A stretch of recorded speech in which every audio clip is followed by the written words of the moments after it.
I quit dealing after I was mugged. I'm not proud of any of this, but maybe someone else can learn from my mistakes. I grew up in a close-knit family, and in high school, my aunt started dating this guy who seemed loaded. None of us really knew what he did for work, but it was pretty obvious if you thought about it. Curious and probably a bit reckless, I asked my aunt to introduce me to him, and soon enough, we talked about me working for him. Without getting into details, he agreed. I sold to a few people I knew from school. I went to a high school where drugs were common, so I had easy connections. Some guys I knew even had large orders right off the bat, which surprised me, but I didn't ask questions, I just went with it. For a 17-year-old, I was making serious money, about $30,000 a month. I didn't flaunt it, kept it hidden, and thought I was being careful. But looking back, who knows? Maybe someone noticed. One Saturday morning, I was walking home from a friend's birthday breakfast, not a party or anything crazy. As I walked, this older, well-dressed guy I'd never seen before pulled up and got out of his car. He had this serious, almost official vibe, like he could be a cop. I braced myself, thinking I was about to get busted. But then he pulled out a switchblade and said, "Don't act dumb, girl. I know you have money. Let's make this easy, just give me your purse." Weirdly, the way he spoke actually calmed me down a bit. It felt almost rehearsed. My body went numb. I wasn't terrified, just frozen, like my brain was protecting me from freaking out until later. So I said, "Can I just give you my cash? My purse has my phone and some personal stuff." He agreed, so I pulled out around $200 in cash and handed it to him. He took the money, warned me not to tell anyone, and left. I walked home feeling oddly calm. The next morning, though, it hit me hard. I'd been mugged, and the reality of it set in. I started shaking and crying as the fear caught up with me. Even now, thinking about it gives me chills. I never saw that guy again, and I still don't know if he meant, "Know you have money," as in he knew what I was up to, or if he was just bluffing.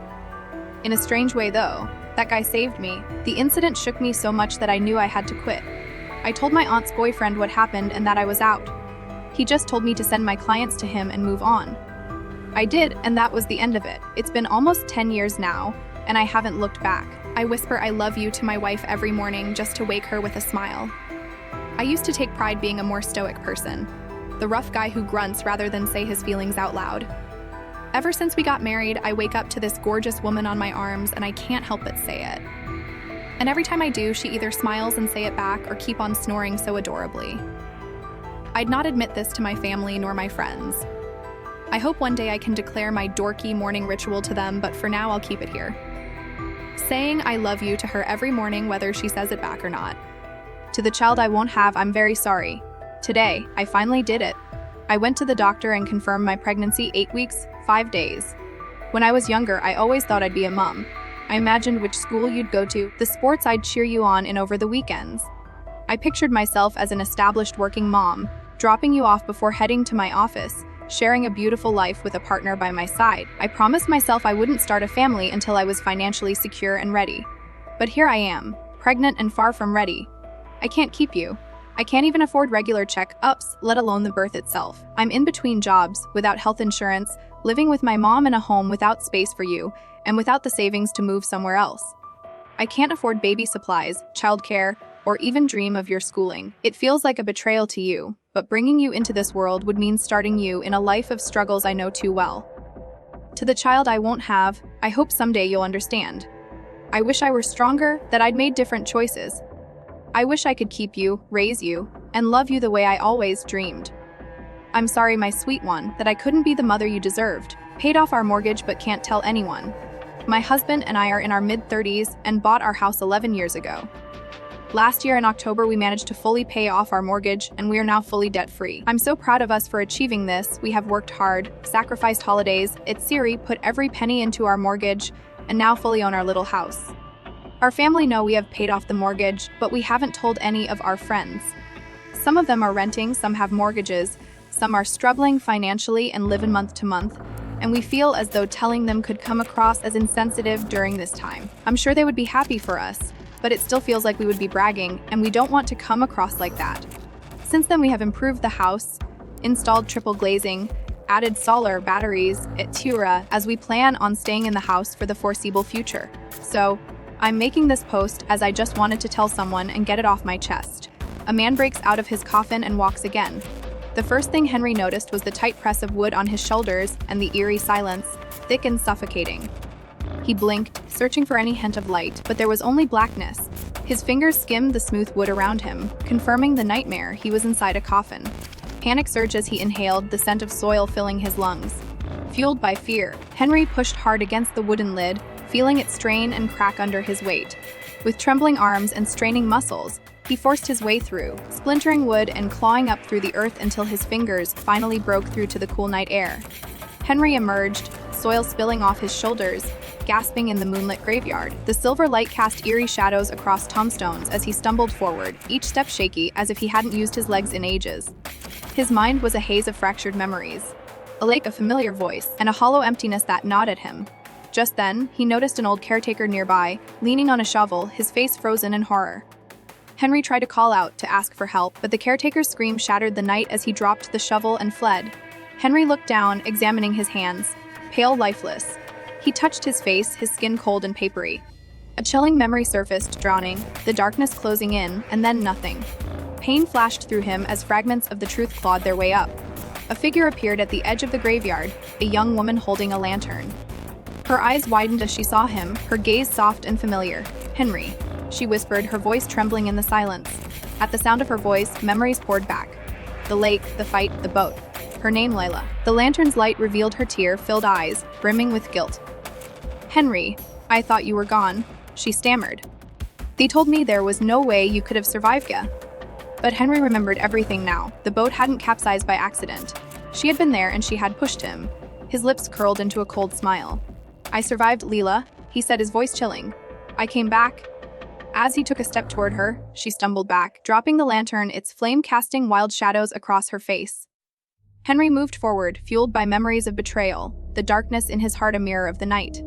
As dawn's first light crept over the horizon, Henry left the graveyard, footprints trailing through the dew, his revenge lingering in the haunting silence.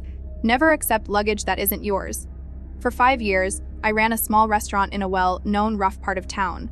To keep things peaceful and avoid conflicts with the locals, especially some of the homeless folks, I'd occasionally offer them food and let them hang around, as long as they didn't cause any trouble. One day, one of the regulars, a local homeless man, asked if he could store his luggage behind the restaurant for a bit. At first, I was hesitant, but eventually I agreed, figuring it was a small act of kindness. I stashed the bags behind the restaurant, out of sight, and went back to prepping for what was supposed to be a busy night. Hours passed, and just a couple of hours before opening, 2 city detectives entered the restaurant. They were tracking down stolen goods and had traced a man, our local guy, via CCTV footage to my place, trying to avoid unnecessary drama and not wanting to cause a stir in the local street community, and no one snitches without consequences around here. I confirmed that I'd seen him, but didn't offer any additional information. They questioned me and my staff for about half an hour before leaving. Curiosity eventually got the best of me, so I went to check what was inside the bags. What I found sent me into a panic: 5 rifles, 2 shotguns, and 5,000 rounds of ammunition. I had no idea how to handle this safely and avoid implicating myself, my business, or my employees in serious criminal activity. Before I could figure out what to do, the detectives returned with a search warrant. I cooperated, handed over the CCTV footage, and surrendered the firearms. They arrested me and took me to the station, where they held me for the maximum allowable time in a cell, pressing me to give a statement. The detectives were frustrated that I wouldn't confirm their theories about how the firearms ended up on my premises, and they tried every trick in the book to get me to confess to something, but I knew better than to let them twist my words. When they finally let me go after 12 hours, they didn't make it easy. They took my phone, wallet, and keys, leaving me to walk home for an hour and a half at 4 in the morning. Once home, I felt utterly defeated and stressed, knowing how bad the situation looked. All night, I worried about any messages in my phone that could be misinterpreted and used against me. Despite my exhaustion, I forced myself to get back to work the next day. I went through my usual routine: prepping, cooking, cleaning, and finally closing up. At midnight, as I was locking up, a group approached me. I turned to see the homeless guy from before and a few of his friends. They were demanding to know where their luggage was. When I told them the police had taken it, the guy accused me of stealing his guns. Tensions rose, and he and his buddies pulled a macete on me, forcing me into the back of my Jeep and tying my legs together. They hopped into the car, and one of the group trailed us in another vehicle. As we drove, I overheard them debating what to do with me. They ultimately decided they'd take me out to a friend's property in the country to execute me. I was petrified but also determined to get free, knowing I kept a chef's knife behind the driver's seat. As I struggled with my bindings, Red and blue lights flashed in the rearview mirror. One of their friends, driving erratically, had attracted police attention. Paranoid and high on meth, my captors began tearing apart the car's dashboard, convinced it was bugged. The driver pulled over, and one of the men jumped out and ran into the bushes. The other decided to drive back into town, still with me bound in the back. Eventually, he pulled into the parking lot of a retirement village, opened the trunk, and held a knife to my throat. He was shaking and clearly panicked. I stayed calm and suggested he take the car and go. He'd have a better shot at getting away. After a moment, he agreed, untying me in exchange for $50 to cover gas. He took off and I called the police to report the car as stolen, sharing what had happened but still refusing to make an official statement, knowing how easily they could twist my words. Months passed, and I was eventually summoned to court. The prosecutor painted me as some kind of crime boss who orchestrated thefts with an army of meth-fueled goons.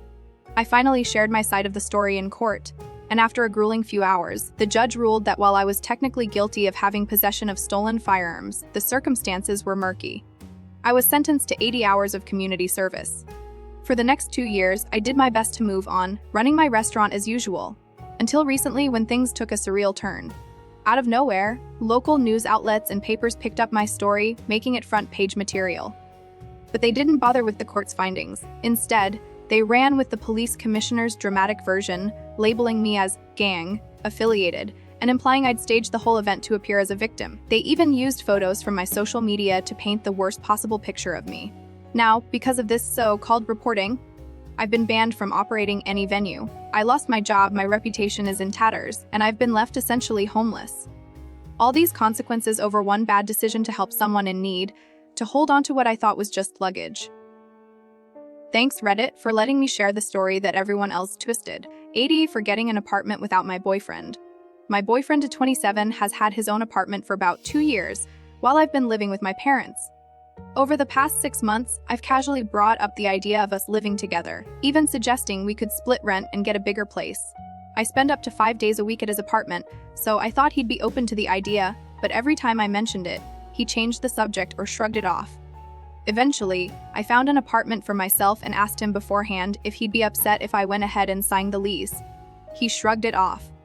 When I found the apartment, I sent him the link and told him I was going to tour it. When I told him I was going to take it, he suddenly said, "Well, I want you to live with me. I should have asked sooner, but we can make room and I want you to live with me." The issue is, I had to confirm with the landlord that day, and he only said this after I'd already made the decision. I felt hurt and frustrated because I had tried to communicate with him about living together multiple times before, and he never gave me a clear answer. In the end, I took the apartment, and now we're living separately. AT? More context, we've been dating for 3 years, and during those conversations, I made it clear that if he wasn't ready to live together, I'd understand, but he never expressed that either. It's just very confusing. AT for being mad that my fiancé gave his brother the wedding venue I loved. Backstory, I got engaged 11 months ago and had been looking for the perfect wedding venue. On a trip, I found a venue I absolutely loved and mentioned to my fiancé that we should look into it. His brother overheard me and later pulled my fiancé aside, telling him that his girlfriend had always dreamed of getting married there since she was 12 and asked if we could have the venue after their wedding. Keep in mind, they weren't even engaged yet. I didn't find out about this conversation until weeks later. When I emailed the venue about booking it, my fiancé mentioned this conversation and said if I really wanted it, we could still have it, but it didn't feel like much of an option at that point. It became clear that we'd have to wait for his brother's wedding first, and then I'd need to wait another year at least because his family lives abroad and can't make such a big trip multiple times a year due to time and money. Now, I feel hurt because my fiancé didn't defend me when his brother asked for the venue. Instead of saying, "Hey, she really wanted this venue, and you should understand why she's upset," my fiancé said, "I promised my brother he could have it first," and called me crazy for being upset about it. To me, this feels like he chose his brother's happiness over mine. He's also upset that I'm making a big deal out of it, but I feel like he didn't stand up for me at all. AITA for being mad about this. Problems, explanations, and solutions. Have you ever asked yourself, why is this happening to me? You find yourself wrestling with it, trying to make sense of the unfairness, searching for some underlying logic. I've always analyzed my problems, seeking out explanations and insights that might reveal meaning behind them. Over time, I even came to appreciate the harsh truths, the ones that cut deep. because that's how you know they're real. Only by facing these truths can you start the journey toward finding genuine solutions. If you spend enough time reflecting on your struggles, you start to see that while what's happening may feel unfair, it often has a reason, at least in terms of self-awareness. The solutions you uncover often demand you to embrace pain, push through misery, and endure suffering to find relief. It's a paradox. Escaping pain requires more pain, and healing often requires stepping deeper into discomfort. But most people struggle with that crucial first step, facing harsh truths. They try to sidestep them, seeking simpler answers that feel less painful. Then there are those who reach the second step, identifying solutions but holding back, fearing the commitment and sacrifice these answers demand. To those who face brutal truths and endure pain for growth, I salute you. The journey is tough, but there are only two paths, forward or back. Both involve suffering, but moving forward gives it meaning. Keep going. Don't look back.